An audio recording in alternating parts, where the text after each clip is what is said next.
The hangover arrived before the realization. Then the gold band on my left hand.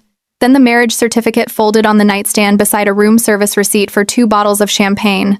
My new wife's name was Adria Whitmore. I did not remember her face. I did not remember Vegas. I remembered exactly one thing about the week ahead, and that was my first day as a senior analyst at Whitmore Capital, the fintech firm I had spent 9 months interviewing to join. I turned the certificate over with shaking fingers and prayed to every god I had ever doubted that the name was only a coincidence. 43 hours later, I walked into the all-hands meeting and met my wife. If you want to hear uncensored, too hot for YouTube stories, check out my Patreon in the description, tell us where you are watching from, and subscribe. I sat on the edge of the bed for a long time before I was willing to move. The hotel room was a suite, which told me either I had rented it myself, impossible on my current budget, or someone else had been paying. Someone else had been paying. The other side of the bed was turned down, slept in. A woman's watch sat on the nightstand, a thin, expensive thing with a black leather band and a mother-of-pearl face. It was not my watch. My phone was on the floor by the dresser. 3 texts from a number I did not have saved. The first one said, "Are you awake yet?" The second, "I have left water and paracetamol by the door. Please eat something before you travel." The third, "I think we need to discuss this before Monday. I will be in New York by the evening. My assistant will arrange travel if that is easier. Adria." I read the messages 3 times. Each time, the last name at the bottom of the third one cost me a little more oxygen than the time before. The marriage certificate was on the nightstand. Clark County, Nevada. My signature was sloppy, drunker than I had been in a decade, but it was mine. The other was in a careful, precise hand. Adria L. Whitmore. According to the hotel clock, I had been married for approximately 37 hours. I opened a browser and typed the name. Adria Whitmore, founder and chief executive, Whitmore Capital, New York. Forbes 40 under 40. Stanford MBA. Former managing director at Goldman. The photograph that came up was a black and white portrait. A woman in a dark suit, short dark hair pushed back from her face, pale eyes that read as almost gray on the monitor, a jaw like a decision that had already been made. She was absolutely the woman from the watch. I sat on the bathroom floor for a while. Then I got up, drank the water she had left by the door, swallowed the paracetamol, and booked the first flight back to New York. My name is Jules Pierce, I am 26, Wharton MBA May. 7 rounds of interviews at Whitmore Capital over 9 months, 3 trips to New York on my own dime because the firm does not pay for early round travel and I wanted the job badly enough not to care. My offer letter was signed and filed. My start date was Monday.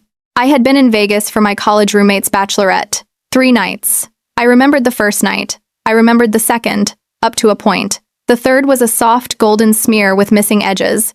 I did not remember meeting a woman with pale eyes and a black banded watch. I did not remember marrying her.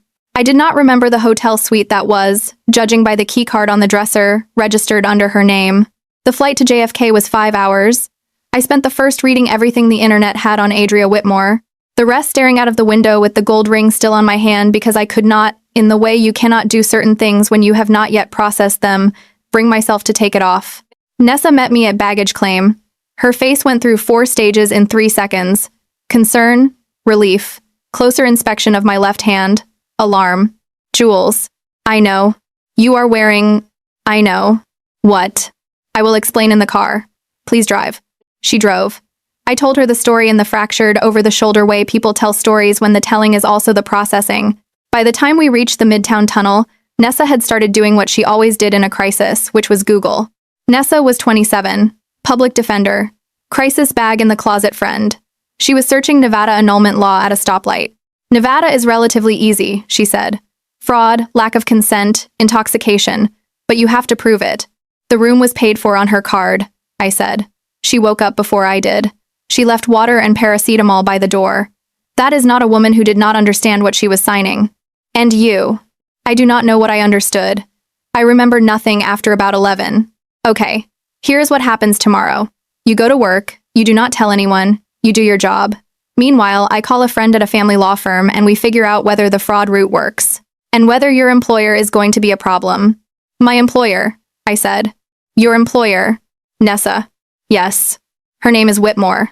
The car did not quite swerve. Nessa went very still behind the wheel, which was her crisis response, which told me we were in one. That is not a common name, she said. No. In New York finance. No. She pulled up to my building. Jules. the CEO. I have an all-hands tomorrow at 9. She closed her eyes. I opened the car door. Call me if you need me to come pick you up from the lobby, she said. I did not sleep. I sat on the edge of my bed in the apartment I had moved into 3 weeks ago and looked at the offer letter on my desk. Senior analyst, corporate development. 6 lines below the chief executive on an org chart. I had studied the way law students study case law. I thought about quitting by email before the all-hands. I thought about what it would mean if I walked into the building at 9 and the woman at the front of the room was the one I had apparently married on Saturday night. I took a shower. I ironed the black suit I had bought for first days. I put the ring in the small ceramic dish on my dresser and did not look at it again. At 6:30, my phone buzzed. A text from the unsaved number. I will be in the building by 8:30.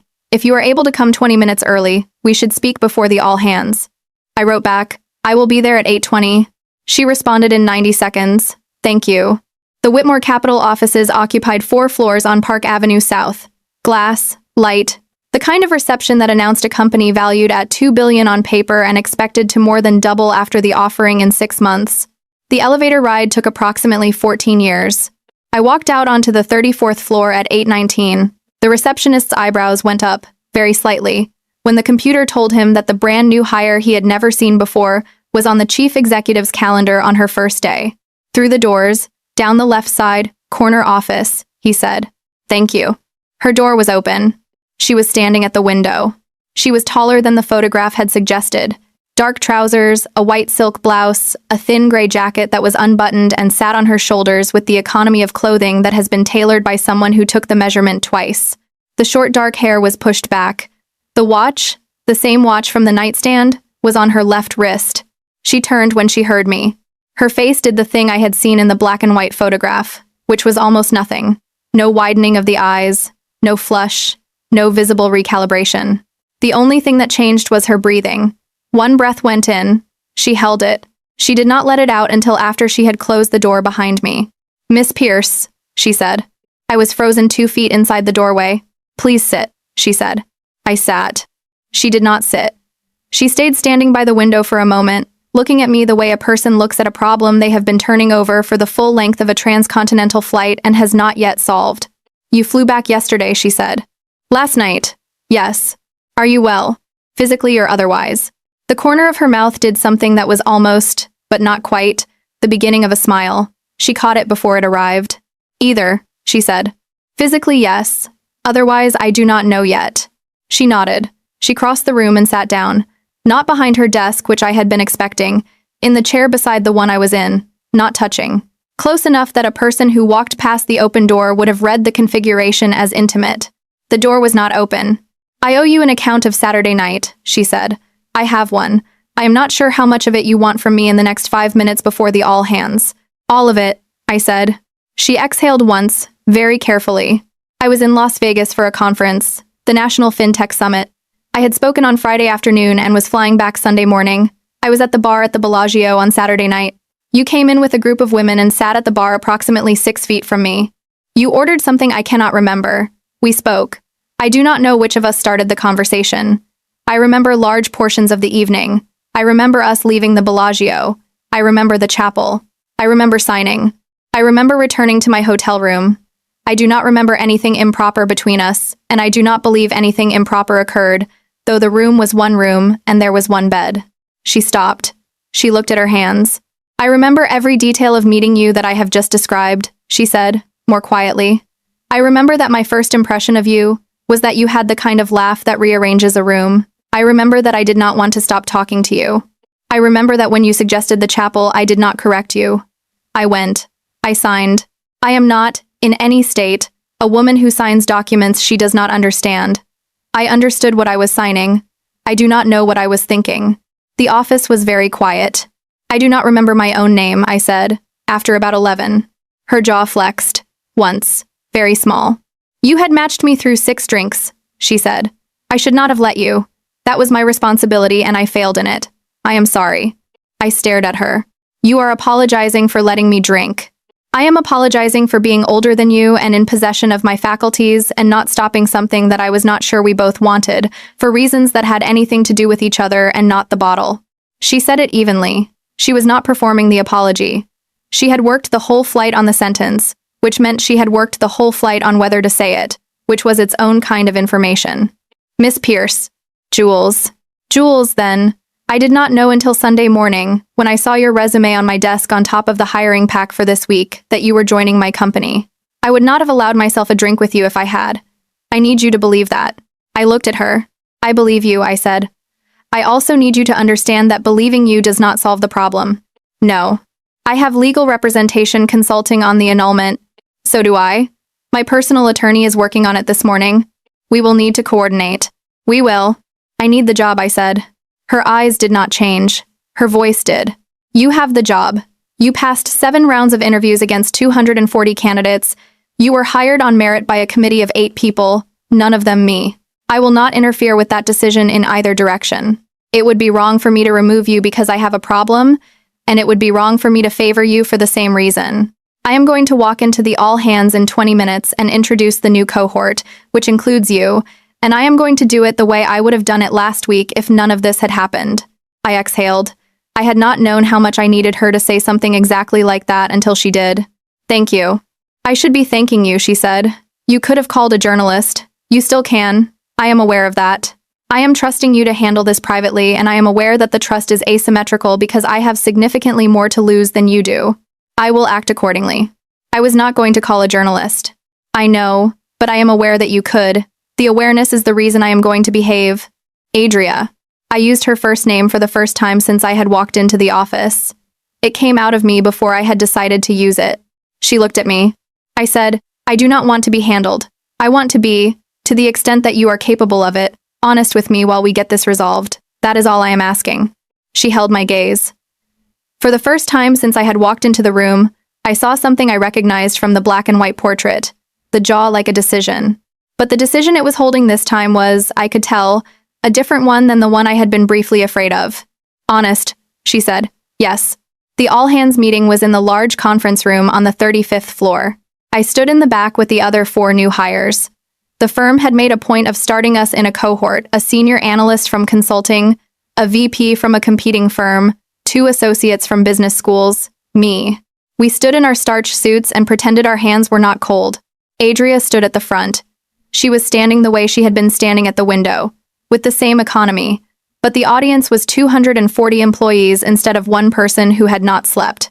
She welcomed the cohort. She said our names. She said mine in the middle. Jules Pierce, joining the corporate development group, Wharton MBA, formerly with the analyst program at a consulting firm I do not need to name because she did not mention it. Please make her feel welcome. The room clapped.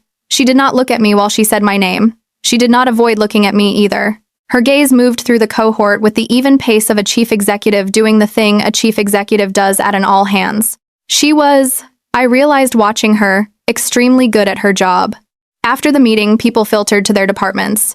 I was escorted to the corporate development floor by Marguerite Chen, the head of human resources, who walked me through onboarding with the efficient warmth of a woman who had done this many times.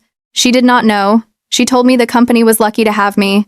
She told me my direct supervisor, Devin Kay, was in my orientation at 10:30. By 10:30, I had read the full corporate development team roster and the pre-read for my first meeting at 11. Devin was 34, a former investment banker with sharp, professional warmth that read as an exact match for the role she held. She gave me my first assignment, a diligence read on a mid-market acquisition target, and left me with the words, "If you can turn around a first-pass memo by tomorrow at 10, I will like you." I worked. By 2, I had filed the first-pass memo. By 5, I had been introduced to 7 new colleagues and stopped thinking, for 90-minute stretches, about the fact that my wife was somewhere 16 floors above me running a company. At 6:30, my phone buzzed. Internal message, from A. Whitmore, CEO. Are you still in the building? Yes. My attorney is downstairs.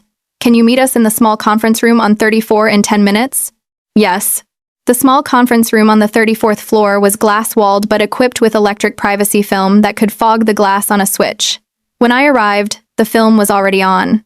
Adria was already inside with a tall woman in a navy suit, who introduced herself as Priyanka Das, personal counsel. Nessa was not there, but my own lawyer friend had referred me to a family law specialist who was on a phone line that had been patched into the conference room speaker. Priyanka did the talking. The annulment was possible, she said, but not straightforward. Nevada required proof of either fraud, coercion, duress, or a state of intoxication sufficient to render either party incapable of understanding the nature of the transaction. Neither of us had been coerced. There had been no fraud in the legal sense. Adria had not been intoxicated to the threshold the statute required. I possibly had been, but proving it would require evidence security footage from the Bellagio, witness statements from my friends, receipts of what I had consumed, and that evidence would generate a paper trail that would, in all likelihood, leak. Leak, I said. Yes, Priyanka said. Miss Whitmore is a public figure. The company is pre-IPO. Any court filing that includes her name and the phrase insufficient mental capacity is going to end up somewhere a reporter can find it. So the alternatives? I said. Priyanka went through them. Divorce was the cleanest legally. Uncontested, no fault, could be filed in 30 days, finalized within 3 to 6 months depending on jurisdiction. It would be a public record but a boring one. No allegations of wrongdoing, no headlines. 3 to 6 months, I said. Yes. The IPO was in 6. The IPO was in 6. Adria spoke for the first time. She had not sat down when I came into the room. She had remained standing behind Priyanka, one hand resting on the back of the chair. We have 2 choices, she said. We file for divorce quietly and handle whatever coverage it generates when it arrives. Or, we disclose the marriage to the board and the SEC as a pre-existing relationship that is being dissolved, get ahead of it, and survive the disclosure. The disclosure would tank the company, my lawyer friend said on the speaker. You met on Saturday. It would be impossible to frame as a pre-existing relationship without lying on an SEC filing, and lying on an SEC filing is not a path either of you wants to walk down. So we file quietly, I said. We file quietly, Priyanka said, and we coordinate every piece of communication about it between now and the final decree. That means Miss Pierce and Miss Whitmore do not interact outside of professional contexts. That means no public appearances. That means nobody at this company knows you know each other beyond the employee-employer relationship. That means, Miss Pierce, that you continue in your role as though the personal situation does not exist, and Miss Whitmore, that you refrain from any action that could be construed as favoritism or its opposite. Understood, I said. Adria nodded. I had one question. I looked at Priyanka. What happens if somebody finds out? Priyanka looked at Adria. Adria answered for her. I stepped down, she said. The company continues. I will not drag the firm through a scandal I chose. You chose. I chose to sign the certificate. I am not a passive party in this, neither are you. But I am the one with public responsibility, and the company is mine. So I will protect it by removing myself if it comes to that. I looked at her. In the gray light of the small conference room on the 34th floor, with Priyanka Das on one side of her and the faint glow of the privacy film filtering the windows, she looked like a woman who had been running every possible contingency for 37 hours and had landed on the honest one. She had not chosen the one that protected her. She had chosen the one that protected the company. I hated how much I respected it. Understood, I said. We stood up. Priyanka left first. Then the lawyer on the phone hung up. Then it was Adria and me alone in the small conference room with the privacy film still up and the sound of the 34th floor filtering in through the air vents. Do you want me to take the ring? I said. I asked it before I had decided to ask it. It came out stupidly. There was no ring to take. It was in a dish on my dresser. Her face did something small and tired. I believe you have the ring, she said. I do. It is in my apartment. Keep it. It is not a problem to leave it with you. It cost something. Jewels. Yes. I will not take the ring. It would require a courier or a meeting, and we cannot have either. Keep it. If we need to return it to each other after the divorce, we will. I nodded. She looked at me for a long moment. Go home, she said. You worked a full day on no sleep. Do not stay in the building past 8. You cannot give me instructions that are not about work. She looked at me. The corner of her mouth did the almost smile again. Correct, she said. That was a suggestion. I left at 7:15. Nessa was at my apartment when I got home. She had brought Thai food and a bottle of wine she had no intention of drinking and a notepad. She made me eat. She made me talk through the meeting 3 times until she had, on the 3rd pass, said the thing she had been waiting to say. And Jules? What? She likes you. No, she does not. Yes, she does. Nessa. She came back from a conference on Sunday morning to find out that the bright-eyed girl she had apparently flirted with hard enough to elope with was also the new hire on her desk. And instead of using her legal team to make you go away, which she very easily could have done with enough money, she hired a lawyer to help you and sat you down in a room and said, I will not remove you because I have a problem. That is not a woman solving a logistical issue. That is a woman who has decided to behave because the alternative is worse. I know, I said. What are you going to do about it? Work at her company for 6 months while we divorce quietly. Be the best senior analyst in the corporate development group. Not speak to her outside the small conference room with the privacy film on. In 6 months, when the paperwork is final, we will never see each other again. That is your plan. That is my plan. Her eyes were soft in the way that meant she disagreed but was not going to fight me about it tonight. Okay. She left at 10. I dreamed, at some point in the thin hours, about a woman with pale eyes putting water by a door. The first 2 weeks were the easiest. I worked. Devin gave me 2 more mid-market diligence reads, both completed within her timelines and with a level of quality that earned me a quiet nod during Friday team meetings. I did not, because I had been told not to, go anywhere near the 35th floor except for company-wide events. I did not see Adria. She did not see me, or, more accurately, she did not allow herself to see me. Twice during the first 2 weeks there were all company gatherings, and during both I watched her navigate the room with the precision of a chief executive who had mapped the floor before she walked into it. Her eyes moved over people in a pattern. The pattern did not pause when it reached me. It did not avoid me either. It was just, simply, even. The not looking was almost harder than the looking would have been. I understood it. She was behaving. She was doing exactly what Priyanka had told her to do. It was correct. It was also cold in a way that nothing else in my life was cold, because the cold was specifically for me, and the 2 of us were the only people in the building who knew it. Nessa's voice stayed in my head. That is not a woman solving a logistical issue. At the end of the 2nd week, Devin called me into her office. The corporate development team had a project coming up that would require close coordination with the executive office. A potential acquisition of a smaller payments company that had been moving slowly for 6 months and had suddenly accelerated. The target wanted to be acquired before the IPO, which meant the deal had to close in 8 weeks or not at all. I want you on the deal team, Devin said. I swallowed. This is above my level. It is. You are going to grow into it. It means your reports will be reviewed by the chief operating officer and, on the key points, by the chief executive. You will be in rooms with them for the next 8 weeks. I managed to smile. Thank you. I went back to my desk. 2 weeks ago, I would have been elated. 2 weeks ago, I would not have been in rooms for 8 weeks with a woman who had been avoiding looking at me because we had signed a marriage certificate in Clark County on a night we had both decided not to ask each other about. I wrote Adria on the internal system at 4:45. I have been placed on the Halcyon deal team. I assume you have been informed. She responded at 5:02. Yes. Do you want me to request a reassignment? No. Are you sure? I am sure. You were the strongest candidate. A reassignment would be the same error as removing you from the role. I said I would not interfere. Do not ask me to now. The response after that took her 11 minutes. Jules, this will be difficult. I am telling you now so that neither of us pretends it is not. I will handle my end. I trust you to handle yours. We will get through this. I wrote back, understood. On Monday morning, I walked into the deal team kickoff in the large conference room on the 34th floor. Devin was there. The chief operating officer, a man named Richard Oler, who was also, by accident of organizational history, Adria's uncle and the chairman of the board, was there. 2 analysts from the banking desk. A partner from the law firm handling diligence. And Adria, who had stopped by for the first hour because the target was, she said, an important strategic priority.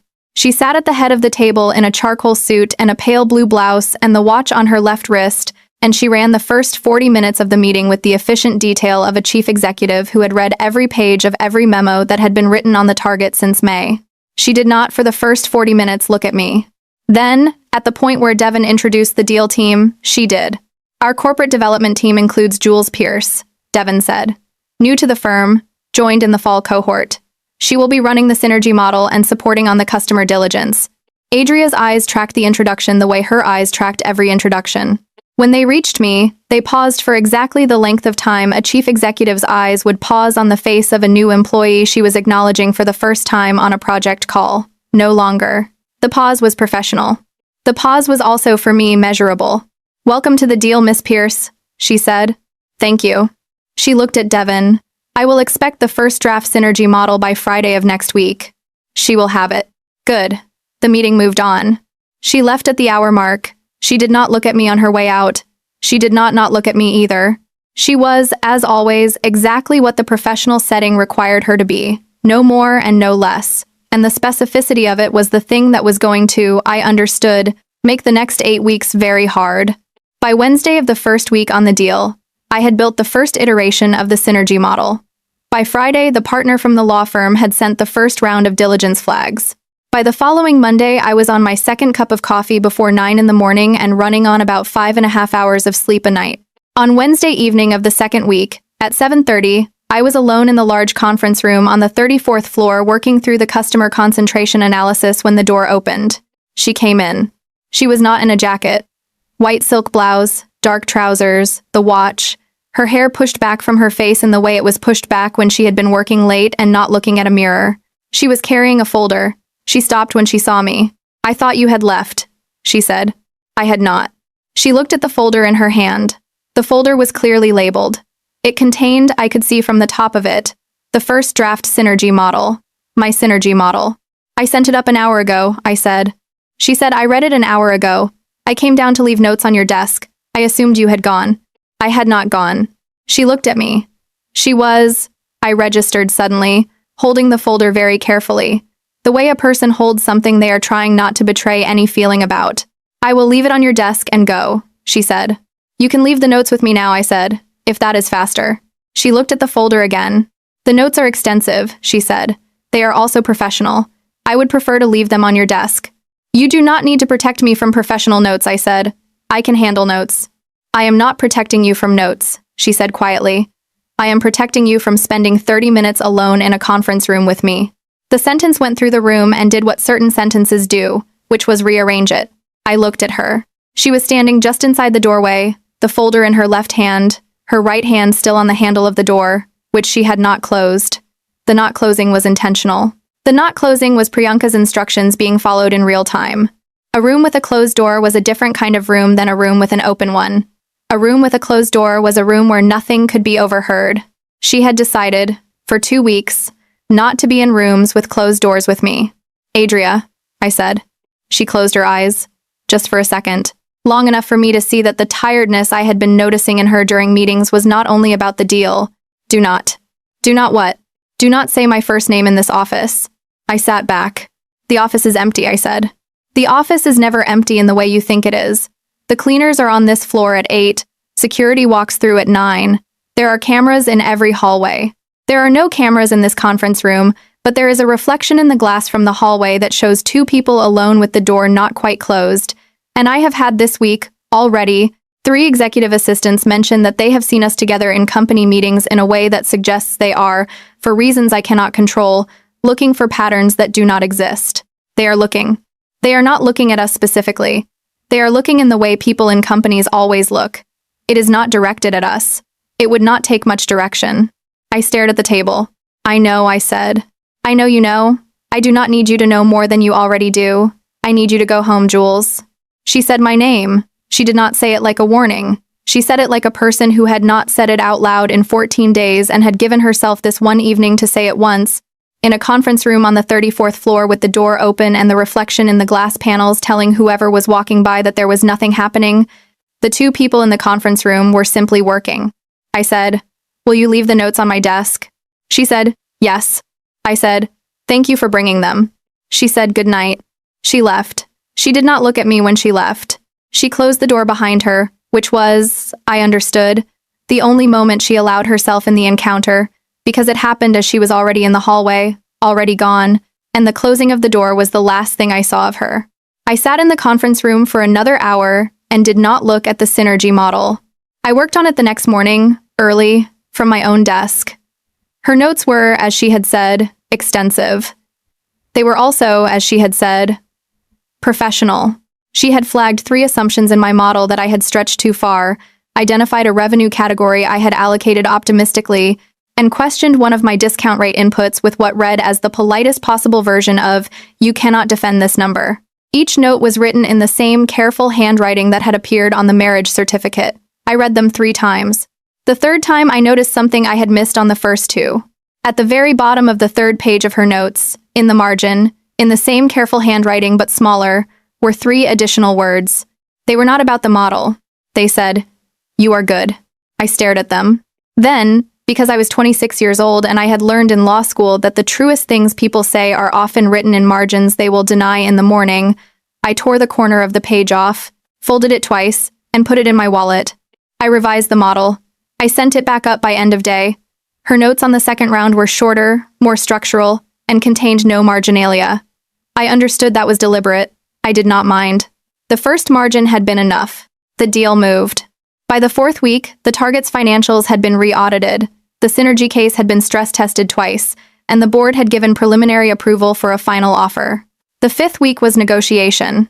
By the end of the fifth week, we were in a war room cadence, 2 meetings a day, sometimes 3, and Adria was in most of them.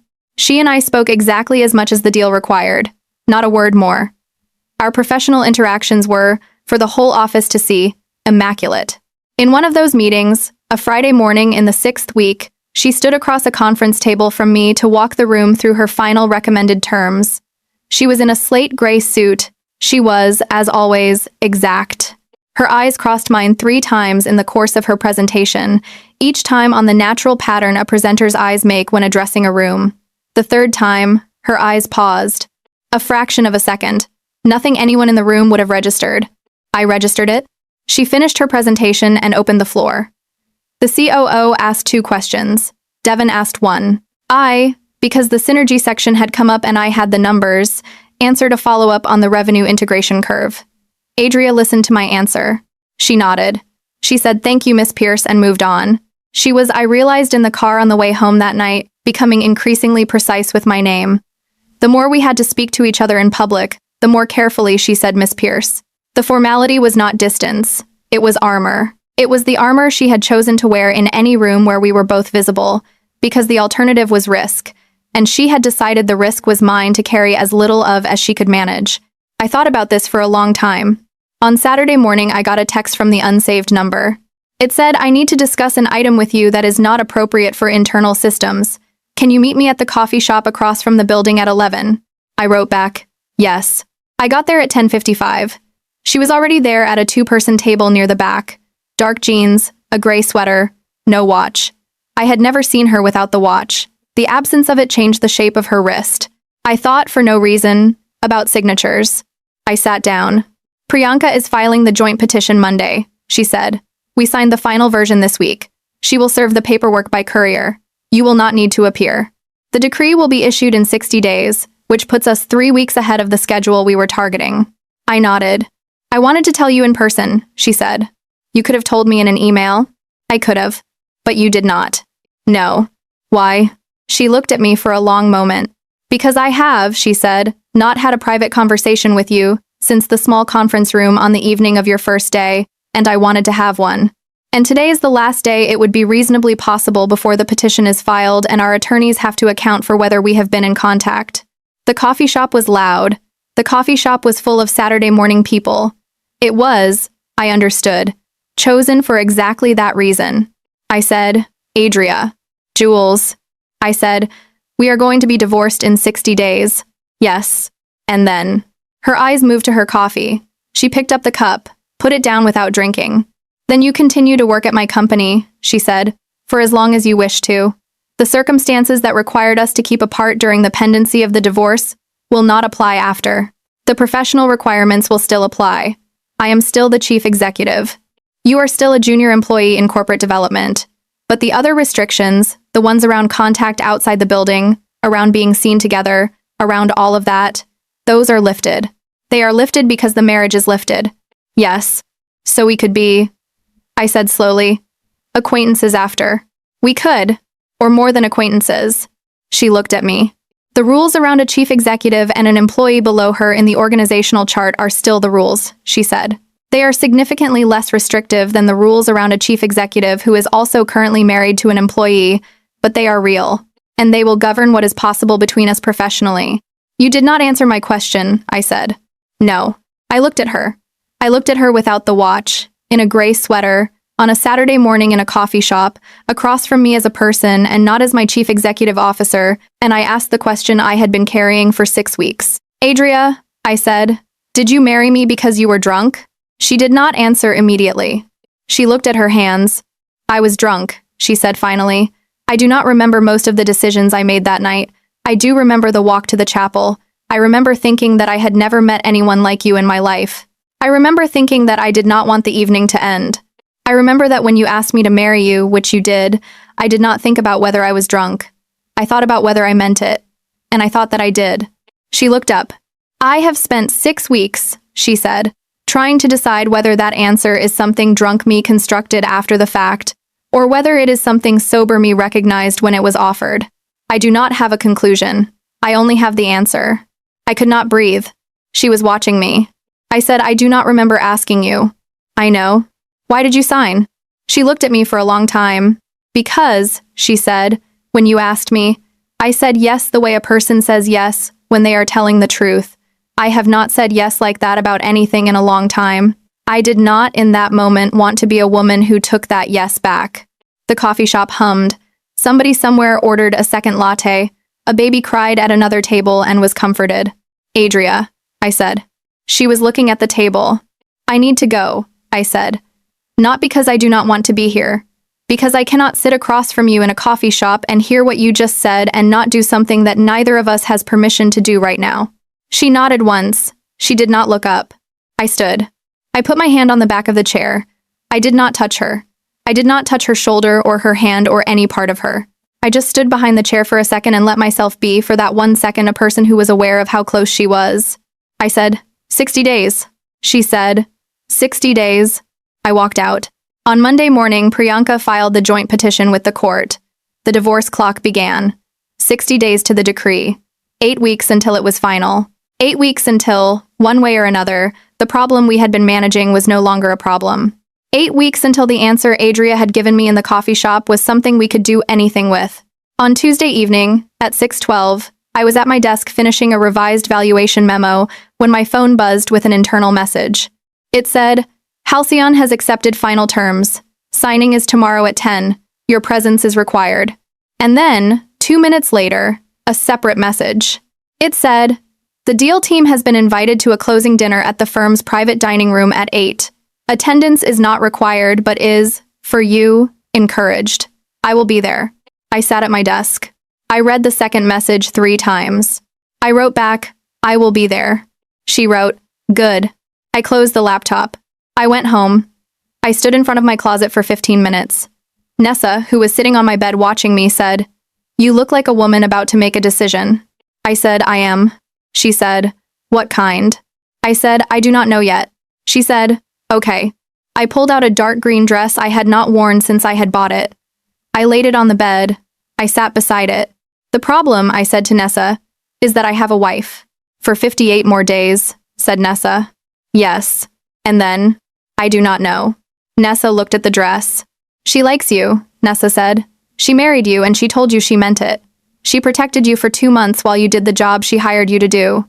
She has not touched you. She has not pressured you. She has behaved like a woman who is trying very hard not to do the wrong thing, which, in my professional legal opinion, Jules, is exactly the kind of woman you should take seriously when the clock runs out. Nessa. Yes. Shut up. Okay. I put the dress on the hanger. I hung it on the door. I went to bed. I wore the green dress. Not to the signing at 10 in the morning. The signing was a professional event and I wore the same black suit the rest of the deal team wore. I sat 2 seats down from Devon in the executive conference room on the 35th floor and watched Adria countersign the Halcyon acquisition documents in her careful, precise hand. She wore navy. The watch. Her hair pushed back. She was entirely the chief executive she had been on my first day and entirely, in ways nobody else in the room could see, somebody different. She did not look at me during the signing. She shook hands with the Target's founder. She shook hands with Devon. She thanked the deal team in a 2-minute statement. She left. I went back to the 34th floor. I worked. I took the green dress out of the garment bag I had hung in the back of the supply closet at 8 in the morning, and at 7:30 that evening I changed into it in the executive washroom with my hands shaking the way they had. Shaken in Vegas, on a Sunday afternoon, 37 hours. Into a marriage I did not remember agreeing to. The private dining room was on the top floor of a building 4 blocks away. Not the firm's.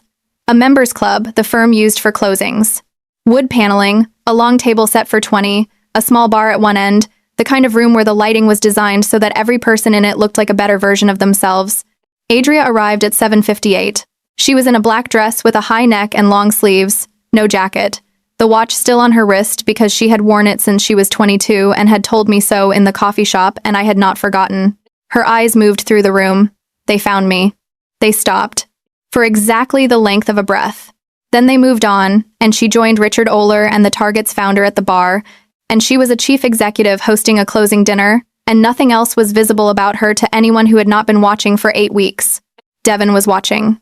I did not know until I was sitting down at my seat, which was halfway down the table, and Devin was sitting across from me, that Devin had been watching for longer than tonight. She did not say anything. She did not need to. There are looks that colleagues give each other when one of them has seen something the other has been trying very hard to keep from being seen, and there is a specific version of that look that is kind rather than sharp, and Devin gave it to me across the table and then poured me a glass of water and said, "The scallops are supposed to be exceptional." I said, "Thank you, Devin." She said, "I know." I was seated between the Target's chief financial officer and one of the banking analysts. I made conversation. I laughed at the right moments. I ate the scallops, which were exceptional. Adria was at the head of the table and I could see her only by turning my head, which I did not do. I felt her there. There is a difference between seeing a person and feeling them, and the difference was the whole evening. At 9:45 she stood. She thanked the Target, the deal team, the banking team, the law firm, the operations team. She said the acquisition was a meaningful step in the company's growth into its public market future. She was exact. She was, as she was about everything, slightly more thorough than the occasion technically required. She did not look at me while she spoke. She finished. The room applauded. People stood. The clean, slow dispersal of a closing dinner began. Richard Oler shook hands and left. The banking partners filtered toward Coates. The Target's founder thanked Adria 3 more times and left with his wife. I stayed because I was a junior employee and the junior employees do not leave first. Adria moved through the room. She spoke to Devin. She spoke to the chief operating officer. She spoke to the law firm partner. She did not come to my end of the table. She did not need to. It would have been wrong for her to. At 10:15, she was standing near the door with her coat over her arm. I stood. I crossed the room. I did it the way a junior employee crosses a room to thank the chief executive for including her in the evening, which was the appropriate social protocol and which was also, because we had both been waiting for it the entire dinner, a specific permission. "Miss Whitmore," I said. "Miss Pierce. Thank you for including me. The pleasure is ours. Your work on the synergy model was a material contribution to the outcome." Her voice was level. Her eyes were not. I said, "I wanted to wish you a good evening." She said, "Good evening to you." I turned to leave. I had done the protocol. It was enough. She said, "Miss Pierce." I turned back. She said, "The dress is lovely." The sentence was so small that anyone passing would have heard it as the specific, harmless compliment a chief executive pays to a junior employee at a closing dinner, which it was. Which was also because it was her saying it, not that. I said, "Thank you, Miss Whitmore." She said, "Good night." She left. I waited 90 seconds. I took my coat from the rack. I walked out into the October air on the avenue and did not look at the car pulling away from the curb in case it was hers. 57 days. The next 3 weeks were the closest 2 people have ever been to each other while working in the same building and speaking to each other only when the building required it. I saw her exactly 4 times. Once at the all-company monthly on the 35th floor, where she addressed the firm for 11 minutes about the Halcyon close and the IPO timeline. Once in the 34th floor lobby by accident, at 8:15 in the morning, when we had both come into the building at the same time and stepped into the same elevator and ridden up 22 floors in a silence that was full of every sentence neither of us was allowed to say. Once at a Tuesday board briefing where Devin had asked me to present the integration risk register and Adria had sat at the end of the table and asked me 2 questions, both of them professional and both of them answered by me with a composure I was not sure I actually had, only performed. The 4th time was a Friday evening in mid-October. I was in the small conference room on the 34th floor finishing a model at 9 at night. I knew she was in the building because I had heard the security radio in the elevator say she had signed out with a guest, and I had known from the badge log that her assistant had left at 7, which meant the guest was personal, not business. She walked past the open door of the conference room at 9:12. She did not stop. She saw me. I know she saw me because her head turned for exactly the length of time it takes to confirm the presence of a person you have been trying not to be aware of, and then she kept walking. 41 days. I did not sleep well that week. Nessa made me eat. Nessa made me drink water. Nessa did not say anything about the 4 sightings because Nessa had, over 18 months of living with me, developed the ability to tell when I was processing versus when I was ready to talk, and I was processing for all of those 3 weeks, and she waited me out with the patience of a woman who had been in professional patience training since she passed the bar exam. Thursday morning, Devin sat on the edge of my desk with a cup of coffee and said, "The COO wants to move you to the integration team for Halcyon. It is a step up. You would be on temporary secondment to the post-close office for 3 months, reporting to the COO on the integration track. You would remain a senior analyst on paper, but the work would be at a VP level." I said, "I would be working out of the 35th floor. You would be working out of the 35th floor." I looked at my coffee. Devin said, "I am telling you this on Thursday because you have until Friday to decline it. If you decline it, nobody will know. If you accept it, the offer goes through HR this afternoon." I said, "Devin." She said, "Jules." I said, "Is there something you want to ask me?" She said, "No. There is nothing I want to ask you. There is something I want to say to you, which is that I have been in this firm since it was 30 people, and I have seen the chief executive operate for 7 years, and I have never seen her be careful in the specific way she has been careful since you joined. I am not making any assumptions about what that means. I am not going to make any. But I want you to know that if there is a reason you would want me to assign this integration role to someone else, you can tell me that reason in 3 words, and I will never mention it again." I looked at her. I said, "There is a reason." She said, "Assigned to someone else." I said, "Thank you." She stood up with her coffee and said, "The coffee on the 34th floor is better anyway." She walked away. I stared at my laptop for 10 minutes. Then I wrote Adria a message on the internal system. I said, "Devin just offered me a secondment to the 35th floor. I declined. I did not tell her why. I told her there was a reason. She did not ask what it was." Adria responded in 3 minutes. She said, "Devin is a good officer." I said, "She is." She said, "Thank you for declining." I said, "I did not decline for you.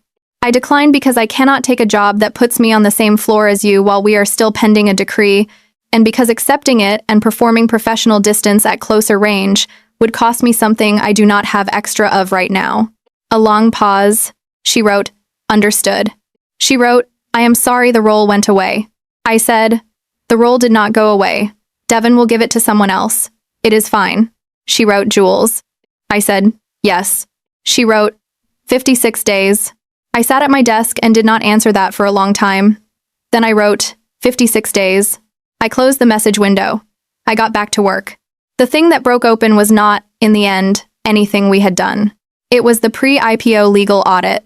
Every pre-public offering filing in the United States requires a 15-page disclosure about the chief executive's personal and financial situation, certified by outside counsel.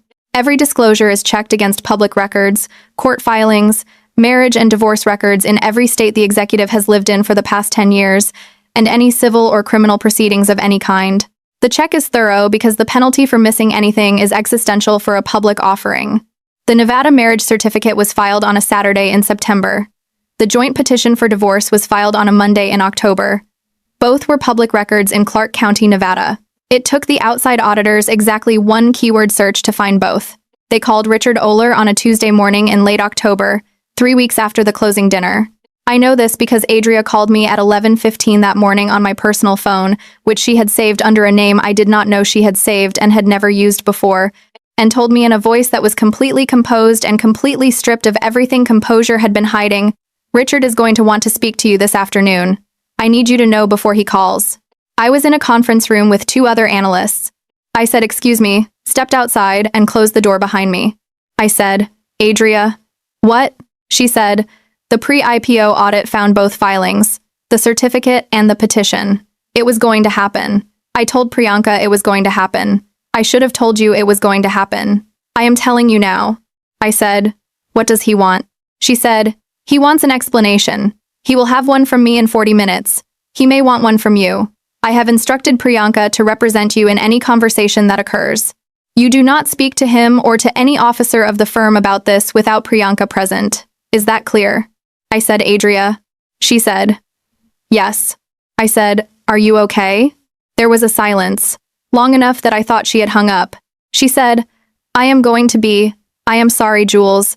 I am sorry I let this become a thing that touches you." I said, "You did not let it. It did."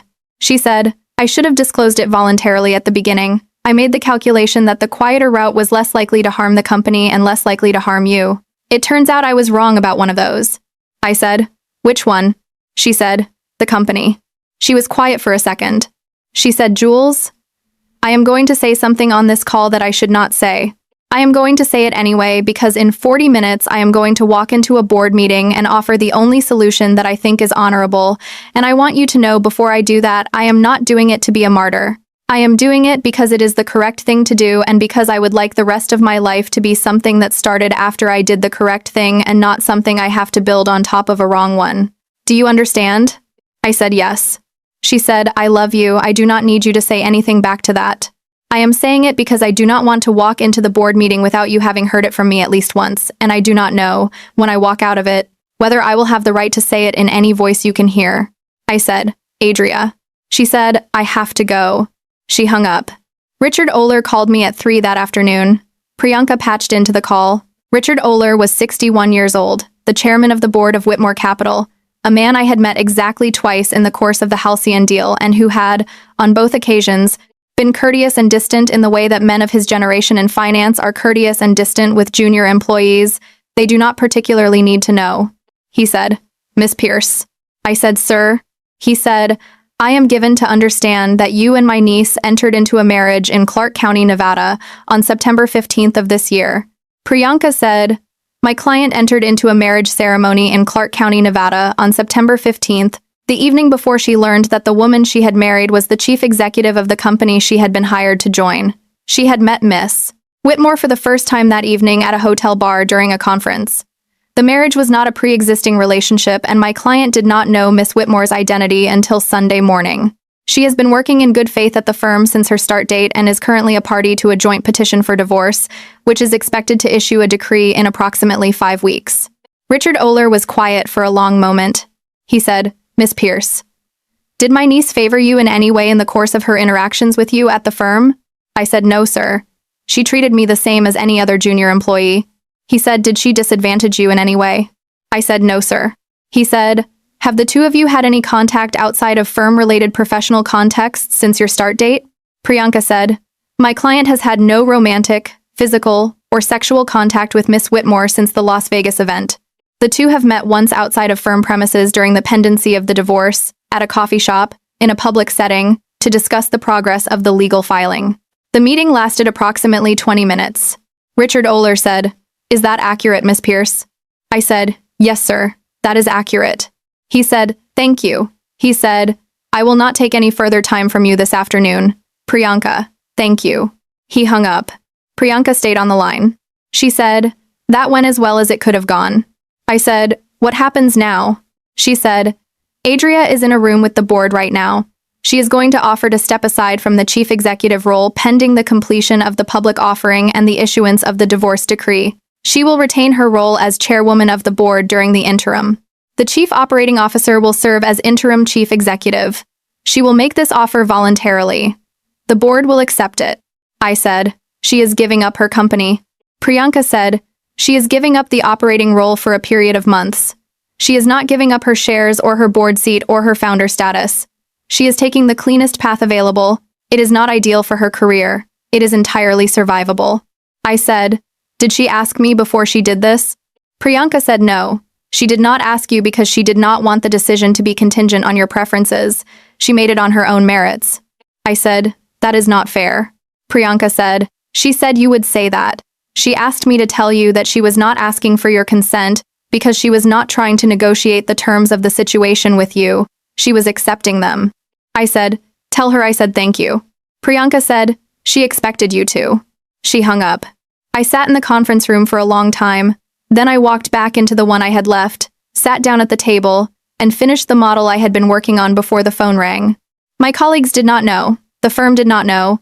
In 2 hours, the firm would know that the chief executive was stepping aside from the operating role and the COO was stepping in as interim. The firm would not know why, except in the vague shape of a voluntary recusal during the pendency of an undisclosed personal matter. The board would sign off. The lawyers would draft the statement. The statement would be issued on Thursday. I was a senior analyst on the Halcyon integration track, now nobody's. I would find out on Friday that Devin had given the role to another analyst from my cohort, which had been the correct call, and which I did not resent because Devin had made the correct call and because I had been the one who asked her to make it. That evening, at 6, I left the building. Nessa was at my apartment when I got home, which she had not been invited to and for which I did not ask an explanation. She said, "The COO is interim chief executive as of noon tomorrow." I said, "How did you know?" She said, "It is on the wire already. Not the reason, just the announcement." I said, "Did you see the reason?" She said, "No reason specified. Voluntary recusal pending a personal matter." I said, "Okay." She said, "Jules." I said, "I am okay." She said, "You are not okay." I said, "I am not okay. But I do not need to be okay tonight. I need to sit with it." She said, "Okay, can I sit with it with you?"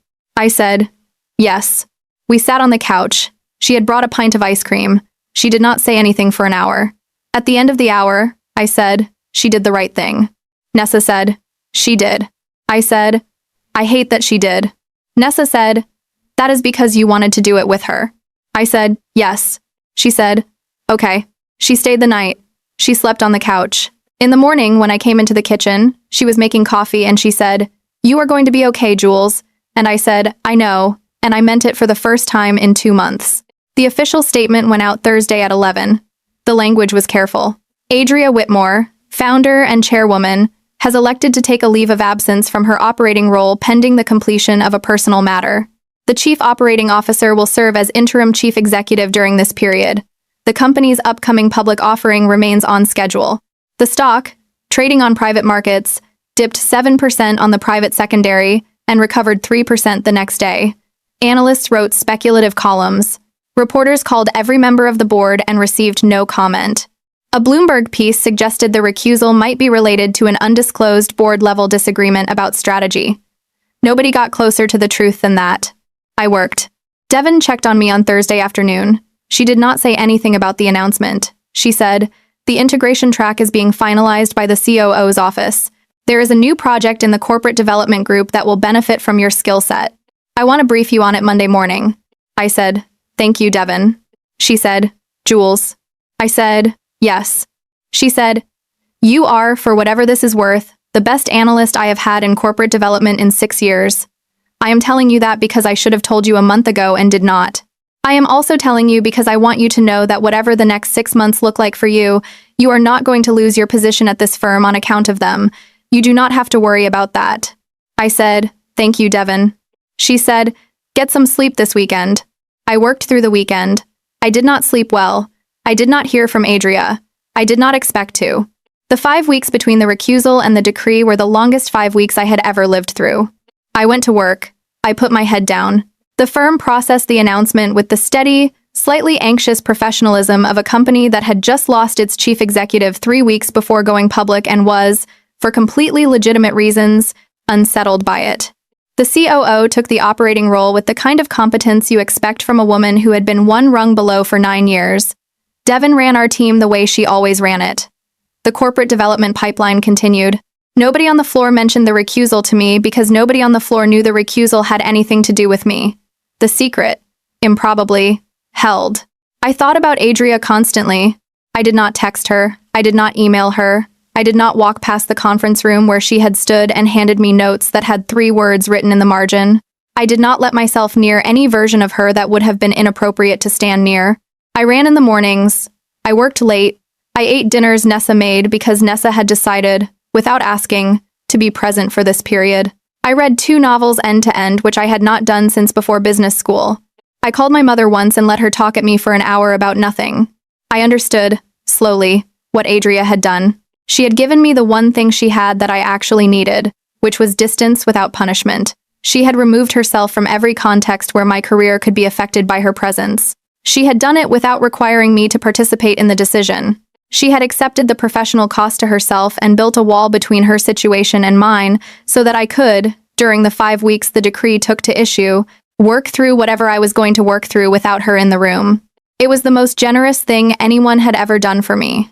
It was also, I thought once in the middle of the 3rd week sitting at my desk at 10 in the evening, the kind of generosity that only works if you take it seriously. If I took the 5 weeks and spent them drifting, or frozen, or waiting for her to come back and explain herself, I would be wasting what she had given me.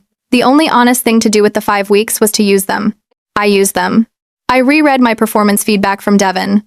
I mapped a 3-year career track and wrote it down. I sat with the question of whether I actually wanted to be in finance for the rest of my life, and decided, with a clarity that surprised me, that I did. I enrolled in an advanced modeling certification program that started in January. I signed a 6-month lease extension on my apartment. I cut my hair. I did not, for any of the 5 weeks, decide what I was going to do about Adria. I decided I did not have to decide. The decree came through on a Wednesday, 5 weeks after the recusal. Priyanka emailed me a copy of the order in the morning. It was boring, a single page. By the power vested in the Court of Clark County, Nevada, the marriage of Adria L. Whitmore and Julianne K. Pierce is hereby dissolved, signed, filed, stamped. I had been married for 8 weeks and 2 days. I was now, by operation of law, not. I sat with the piece of paper for a long time. Then I took the gold ring out of the ceramic dish on my dresser where it had been sitting for 62 days, put it in the small envelope Priyanka had sent with the order for exactly this purpose, sealed it, and gave it to the courier who was waiting downstairs in the lobby of my building. The courier handed me a matching envelope from Adria's address. I took it upstairs. I opened it. Inside was my grandmother's silver bracelet, which I had apparently given to Adria at some point during the Vegas evening and had not realized I had been missing. There was a folded piece of paper in the envelope. It said, "I am sorry for the 2 months. I am not sorry for the 37 hours, I read it 3 times. I put it in the dish where the ring had been. I went to work. The IPO priced on a Monday at the end of November. The company's shares opened 12% above the pricing range. Every member of the board was at the opening bell. The interim chief executive rang it. Adria was present, in the crowd behind the executive team, in a charcoal suit and the watch on her left wrist. And she was introduced as chairwoman of the board, and she did not speak. I was not in the room, I was at my desk. I watched the ticker tick up, and the office erupt, and felt, somewhere underneath the noise, that the thing I had been tracking for 11 weeks had finally completed its orbit. 2 Mondays after the IPO, my phone buzzed. A text from Adria. The first one she had sent since the day Richard Oler called me. It said, "Would you have coffee with me?" I read it. I closed my eyes. I opened them.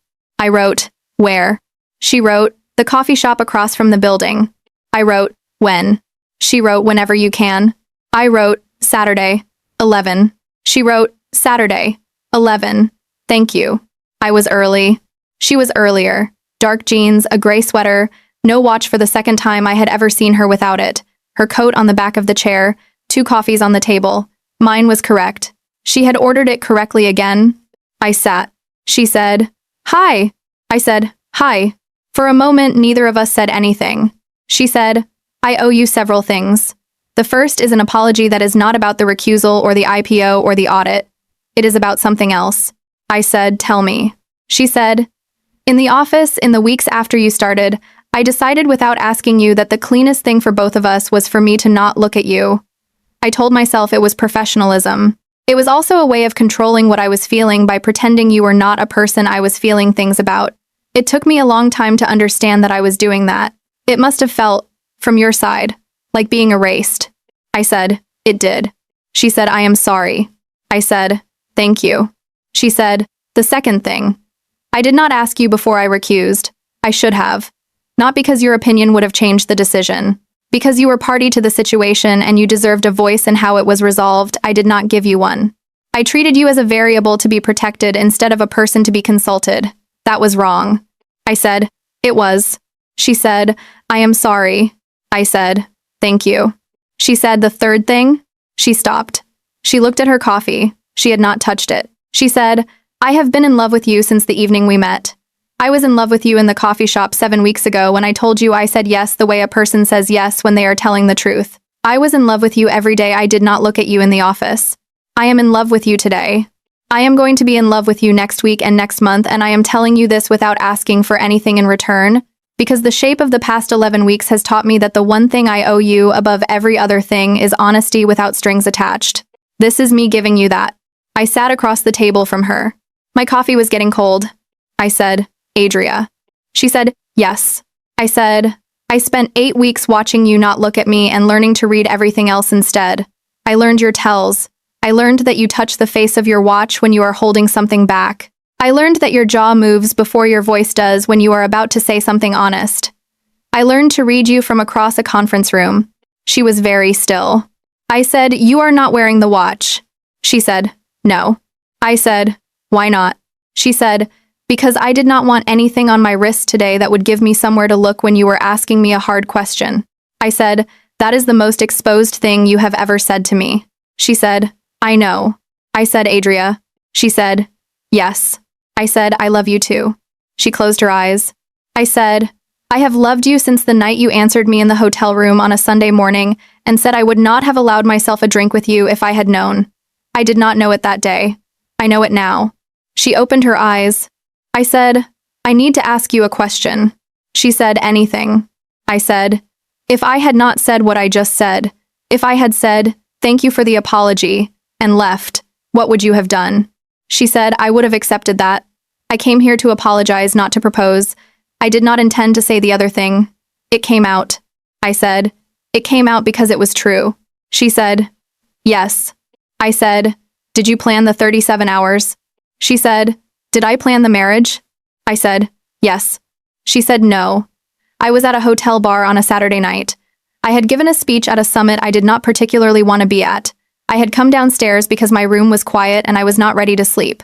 You walked in with your friends and sat 6 feet away from me and asked the bartender for a drink I had ordered 3 minutes earlier because the ingredients on the menu were interesting and you had been listening when I asked. I noticed you the way you notice one thing in a room when everything else goes slightly out of focus."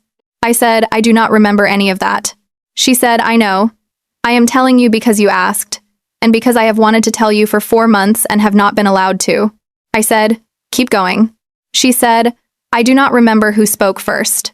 I remember that the conversation was easy and specific, the way conversations are sometimes easy and specific with strangers who do not know who you are, and therefore have no script for how to talk to you. I remember thinking that you were smart. I remember thinking that you were young. I remember thinking that I was going to stay exactly where I was and let you decide how long we stayed there." I said, "And?" She said, "And you suggested the chapel?" I did not plan it. I went.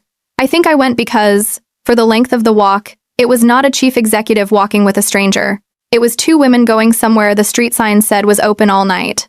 I signed because you were looking at me and I did not want to be a person who said no. It was the wrong reason to sign, I have said that. It does not change the fact that the yes I said was the truest yes I have said about anything in 10 years. I said, "Okay." She said, "Good." I said, "Good." She said, "I will not ask you any question that requires you to answer me today.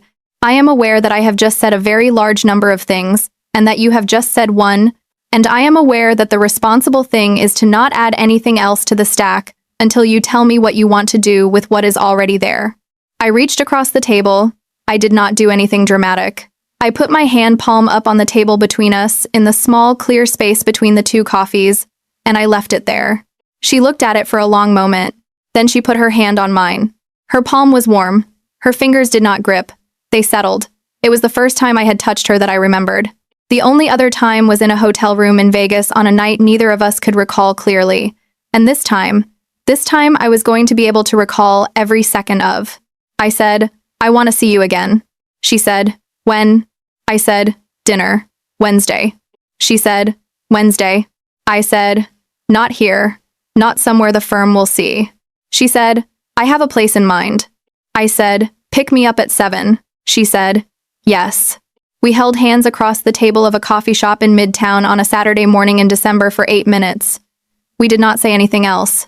When I finally took my hand back, I did it slowly, and she let me, and the corner of her mouth did a thing it had not done in 11 weeks, which was the whole small beginning of a smile. I stood. She stood. On the pavement outside, she turned to me. She was very close. In the December light, without the armor of a suit, without the watch, without anywhere professional she needed to be in the next hour, she looked like a person instead of a chief executive, and a person was what I had been waiting to see. She said, "Jules." I said, "Yes." She said, "May I?" I said, "Yes." She cupped my jaw with her right hand. Warm skin. A small, careful pressure. She waited half a second longer than she needed to, which was the accumulated restraint of 4 months, finally asking me one last time whether this was what I wanted, and I leaned into her hand and she understood, and she kissed me. It was patient.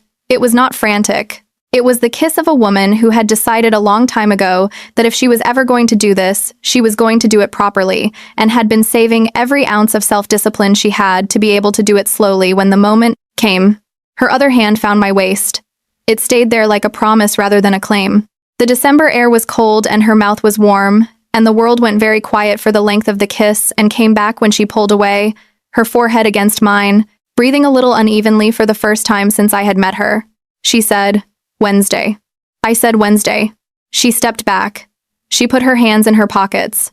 She walked to her car without looking back, the way she walked to every car she had ever walked to, the discipline finally serving something other than distance. I stood on the pavement until the car pulled away. Then I walked to the subway. I rode home. I opened the drawer where I had put the folded piece of paper from the envelope and I read it again. I am sorry for the 2 months. I am not sorry for the 37 hours. I was not sorry for them either. I had not been, really, since the morning in her office on my first day of work, when she had sat in the chair beside me instead of behind the desk and said, "I will not interfere with your role in either direction," and had meant it, and had spent 4 months proving she meant it with every decision she made. Wednesday was the first of many dinners. She picked me up at 7. She was in the back seat in dark trousers and a sweater the color of the green dress I had worn to the closing dinner, which, she said, was very deliberate.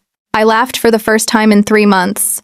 The restaurant was small and quiet, on the Upper West Side, in a neighborhood neither of us worked in.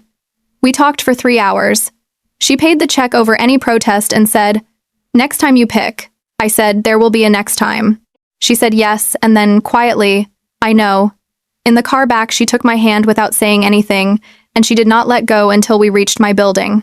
We were careful about the things that still mattered to be careful about. I stayed in my role at the firm. Adria was confirmed as permanent chairwoman of the board when the recusal period ended, which gave her no operating authority over any employee and no reporting relationship with anybody in corporate development. The COO was confirmed as permanent chief executive. The arrangement was clean. HR was notified of the relationship approximately 6 weeks after that first Wednesday, with the specific recommendation of the General Counsel's office, and the firm's communications team prepared a 2-sentence response for any reporter who eventually figured out that the founder and chairwoman was dating the senior analyst she had accidentally married in September. No reporter figured it out. The world moved on. The firm's spring fundraiser was in April. I went with her. She wore navy. I wore the green dress, which was, by then, the dress she referred to as my green dress, in the proprietary way couples refer to things that started before they did. We walked into the ballroom together. Devon saw us first. She did not react, which was the specific kindness of someone who had seen the truth for months and had waited patiently for the truth to catch up to itself. Richard Oler saw us second. He walked over. He shook my hand. He said, "Miss Pierce, good to see you." He said, "Adria." He moved on. Nobody flinched. Not him, not us. Later that night, in the car on the way home, she held my hand on the console and said, "The accidental version of this was on a Saturday in September in a chapel in Las Vegas." I said it was. She said, "The not accidental version when it happens will be somewhere I can remember." I said, "When it happens." She said, "When?" I said, "I will say yes the way a person says yes when they are telling the truth." She said, "I know you will." She said it with the complete surgical confidence she brought to every decision she had ever made, and for the first time since the morning I had woken up in a hotel suite I had not paid for with a watch on the nightstand I had not recognized, I understood that the confidence was not a wall anymore. It was a foundation. We had built it ourselves. Slowly. Over the long cost of the 11 weeks, it had taken us to say a thing out loud that we had both known from the first evening at a hotel bar in Las Vegas, and which we had, between us, finally earned the right to mean.